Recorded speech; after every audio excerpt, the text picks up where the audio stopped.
বদলে যাচ্ছে রাজধানীর বনানী থেকে এয়ারপোর্ট পর্যন্ত সড়কের দৃশ্য। ৬ কিলোমিটার এই সড়কে তৈরি হচ্ছে ডিজিটাল যাত্রী ছাউনি, ডিজিটাল বিলবোর্ড, আধুনিক পাবলিক টয়লেট ও সৌন্দর্য বর্ধনের আরও কিছু স্থাপনা।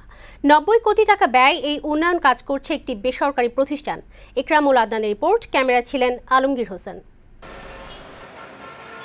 উন্নত দেশের আদলে রাজধানীর বনানী থেকে বিমানবন্দর পর্যন্ত সড়কে নির্মাণ করা হচ্ছে 12টি ডিজিটাল যাত্রী ছাউনি। এতে থাকছে free mobile charging point, free নিরাপদ পানি, ডিজিটাল স্ক্রিন, উন্নত মানের ওয়াশরুম, এটিএম বুথ, কয়েন বা টাকা ফেলে কারো সাহায্য ছাড়াই পানিও কেনার সুযোগ। এটা আমাদের জন্য অত্যন্ত আধুনিক যুগোপযোগী একটা সুবিধা। ডিজিটাল যাত্রী ছাউনি অবশ্যই আমাদের মনে হয় আমরা নতুন একটা সেবা পেতে যাচ্ছি। যাত্রী ছাউনি সহ পুরো 6 কিলোমিটার সড়ক জুড়ে থাকছে ফ্রি ওয়াইফাই ব্যবস্থা।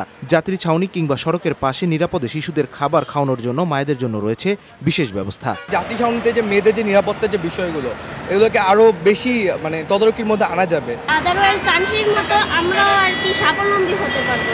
সড়কের ফুটপাত, জলাশয়, কৃত্রিম ঝর্ণা ও অন্যান্য অবকাঠামো সংস্কারে ব্যয় হবে ৯০ কোটি টাকা। পুরো ব্যয় করছে একটি বেসরকারি প্রতিষ্ঠান। বিনিময়ে ডিজিটাল বিলবোর্ডের বিজ্ঞাপনে প্রচারের অর্থ পাবে তারা। ডিজিটাল বাস স্ট্যান্ডের কাজ চলতেছে, ওই জায়গাতে আরেকটা বাস শেল্টারের কাজ চলতেছে, এয়ারপোর্ট মোড়ে গোল চত্বরের বিউটিফিকেশনের কাজ চলতেছে।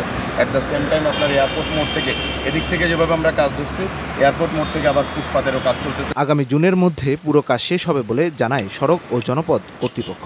ডিসেম্বরে কাজ শুরু করেছি, জুনের মধ্যে আমাদের এই কাজটা শেষ হবে বলে আমরা আশা করছি আর কি। যেহেতু দেশের প্রথম ডিজিটাল সড়ক বলছি আমরা, তা আমাদের আশা এবং ইচ্ছা যে এটা মাননীয় প্রধানমন্ত্রী এই সড়কটি উদ্বোধন করবেন। পুরনো চিন্তাধারাকে বদলে আধুনিকতার ছোঁয়া লাগতে যাচ্ছে নগরীর যাত্রী ছাউনিতে। এতে নগরবাসী যেমন উপকৃত হবে, ঠিক তেমনি আধুনিক নগরী গড়ে তোলার ক্ষেত্রে এক ধাপ এগিয়ে যাবে বলে অভিমত সংশ্লিষ্টদের। ইকরামুল আদনান, বৈশাখী সংবাদ, ঢাকা।